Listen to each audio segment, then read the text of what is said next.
means to move, then you should start it. Because if nothing else, why would you want to delay making your life better? Okay. But the broader question I think you're asking is when's time's up, right? On this. That's something I look at every day. It's fluid, just to be frank. Okay. Some days the clock moves in your favor, other days the clock doesn't move in your favor. If your main concern is whether or not you're going to be able to leave, then what you're paying attention to essentially is capital flight, innovation flight, and how bonkers does the president make trying to immigrate to other countries. Right? Those are your factors.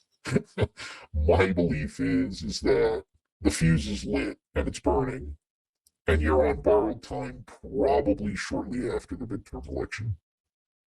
Okay, that's my belief. So, and even after the midterm election, your fear is not about other countries reacting to the United States, as it'll become clear to the United States what is happening. Okay, if the great exodus that I'm talking about happens, we're talking about as much money leaving as Trump vaporized off the stock market in the last 4 days. And everybody's having a nervous breakdown over that. Ostensibly, the market gains are on paper and could be recovered. People move. That's that. Yeah. Those are permanent losses. Okay, so the United States locking down capital, the United States, and here's something probably most people don't know, the United States does have the power and authority to deny U.S. citizens leaving the United States. And you cannot present another country's passport as a U.S. citizen attempting to egress the United States. That is a felony. Interesting. So if you're a U.S. citizen and you are at the checkpoint and that CBP guy's like passport, and I hand him my Italian passport instead of my U.S. passport, I'm engaged in a crime. Oh, okay. Now, once I get out of the United States, I can use whatever passport I want. Okay. And when I come back to the United States, I can't use my Italian passport. If I'm a U.S. citizen, I have to identify myself as such at the border, both ways.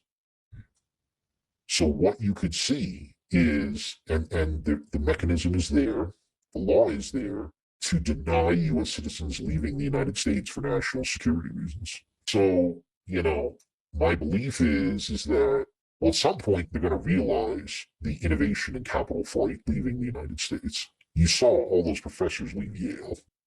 Okay, it's open season. The entire world has realized it's open season on the bright and the innovative from the United States. I mean, that's the University of Toronto pulling those people. That's a huge coup for them. Okay, Toronto is a great school for history and politics and things like that, and they have a great international reputation.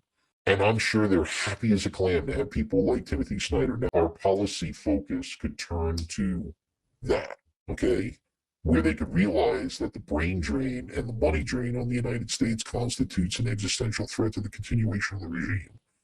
Because not to be flippant or pejorative about it, you can't have a nation of imbeciles and billionaires.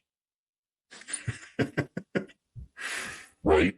Yeah. So I tell you what, MAGA hat wearing guy, that guy doesn't go more than 20 miles from his house, let alone he's going to immigrate to France. That's not who the government's got to worry about. And the billionaires already have the ability to go wherever. And so they're backing for how long, who knows, but they're backing the regime because they think there's something to gain by it. So it's the people in the middle, again, immigration to work, not welfare, that they have to worry about.